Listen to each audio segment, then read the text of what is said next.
دا زندان په ځنګله کې جوړ و. شپه به د مختلفو ځناورو له نارو ډکه وه. ډېر خطرناک ماران یې لرل. په میاشت کې به خامخا څو بندیان د مارانو د چیچلو له لاسه مړه کېدل. د زندان احاطه سپېره وه. یو شین ډکی هم پکې نه ښکاره کېده. عبدالغفار خان د شناختو په مرسته تخمونه راوغوښتل.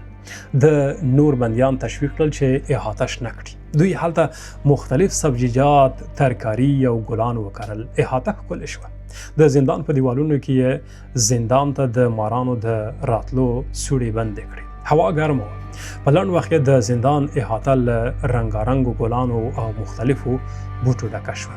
دې کار درې ګټې درلودې. اول دا چې د عبدالغفار خان له زراعت سره جوړه وه. مصروفیت یې صحت ښه کړ.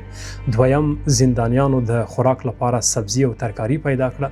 دریم، احاطه ښکلې شوه. شنې او له ګلانو ډکې احاطې د بندیانو ستړو او ناامیده ذهنونو ته خوشحالي وربښله.